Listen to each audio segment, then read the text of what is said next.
I'm Annie Copps and welcome to my kitchen. Today we're going to make an old New England favorite and a traditional St. Patrick's Day favorite, corned beef and cabbage.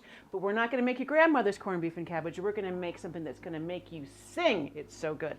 We're going to start with a 5 to 6 pound cut of flat brisket, not tip. We want a nice, even cooking surface. And what we do is we make a brining solution, which is salt and some aromatics, and that goes into the meat, pulls out all the moisture, and then puts all those flavorings in there. And we're going to let it go for about 7 days in the fridge. You take it out of that brine and then simmer it in another aromatic broth, and that's the boiled beef part of it. Then, traditionally, you'd boil your vegetables. No, we're going to roast them. So let's get started with that brine. You're going to start with a nice big pot, a gallon of water, about a gallon of water. What's important is that the beef is submerged under the water. To that, we're going to add a 1.5 cups of salt. Now that might seem like a lot, but you've got to get it in there. That's what's going to keep it preserved. And stir until that salt dissolves. Very important. Okay, to that salted water, 1/2 cup of brown sugar. You could use honey or regular sugar. I prefer brown sugar. And I'm going to take some whole cloves of garlic and just smash them up a bit so that they really release their flavor in there. You don't have to chop it, but just give them a nice smash. And I'm just using the edge of my knife here. And that seems like a lot of garlic, but we want this to taste good and really flavorful. There we go. That one was fighting with me a little bit. And smash, and in they go. We're going to add, well, a small handful, probably 20 whole black peppercorns. About a teaspoon of crushed red pepper flakes. Again, we want this to be as flavorful as possible. And whole coriander seeds, and that's what cilantro comes from, but these are the seeds. And we want to crush these up, again, to release their flavor, just in a mortar and pestle. Dump that right in there, and this adds this really beautiful floral note to our brine. Some bay leaves, and again, I'm going to crush them up to release their flavor. A little bit more hanging on here. And then about 8 to 10 sprigs of thyme, and you just pop them in whole. No need to break them up. Now, here's that brisket I was talking about. Right in there. And submerge it. Now, sometimes it wants to float to the top again. Pop a plate on top. Pop the lid on top, and into your refrigerator 7 to 10 days. Forget about it. Now, what your grandmother would have done was, while that's simmering away, she would have started chopping up vegetables. And once the corned beef was done simmering, she'd take it out and let it rest, and then start boiling all those vegetables in that beautiful, flavored simmering water. But we're going to do it a little differently. We're going to roast them, and it's going to be heavenly. So I like to use traditional vegetables like cabbage, and what I like to do is chop them up into wedges. And as you can see, I've left that root piece on so that it's not, well, a few pieces fall apart, but it's going to stay together.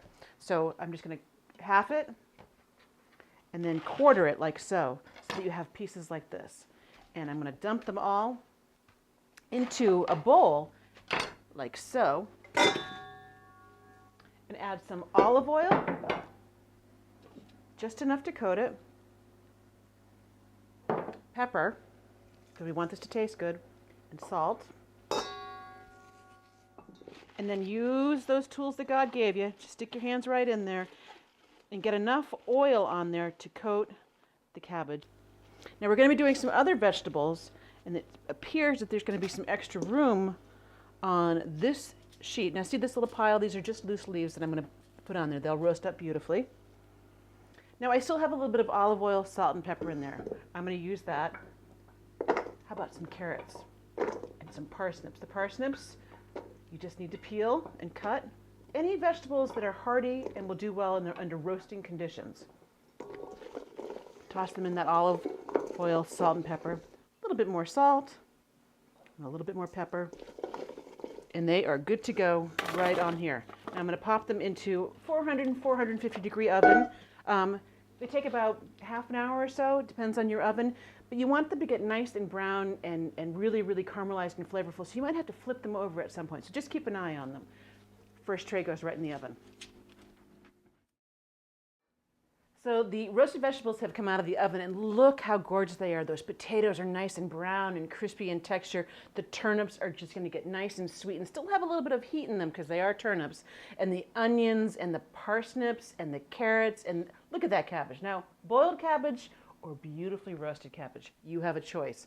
I'm going to help you make it. Now, the corned beef, we pulled it out of that really aromatic broth that it simmered in for 3.5 hours, and we covered it with foil so that it would stay nice and warm, but we let it set for a half an hour, just sitting here like this. That way, all the juices that are in there can redistribute and it'll be nice and easy to slice. Now, the thing about slicing brisket, you see this grain? You want to slice this way, against the grain. If you slice it this way, it's just going to fall apart. And we want to have a nice, beautiful plate to serve. So I'm going to start on this side and just cut some really nice pieces. Oh, look at that, huh? Isn't that gorgeous? I'm going to have 2 slices. Beautiful. And that is not dry. It's just absolutely gorgeous. I also saved about a cup of the broth that it was cooking in because I'm going to drizzle that on top. There we go. Oh, beautiful. And I'm going to take some Brussels sprouts, some parsnips, make a nice, beautiful, colorful plate. Get a little bit of every single one of these vegetables because we take some time to prepare them. Oh, turnips, one of my favorites. And of course, the cabbage. Also traditional to this is some whole grain mustard. And I'm just going to give that a plop right there. And let me get that beautiful broth. And I'm just going to drizzle a little bit of that on top because it has all that flavoring right on top. Like that. Wow. New England boiled dinner, St. Patrick's Day corned beef and cabbage, whatever you call it, I think you're going to like it. Oh. That is fantastic. Traditional with a little bit of a twist. I'm Annie Copps. For this recipe, plus a whole lot more, visit us at almanac.com.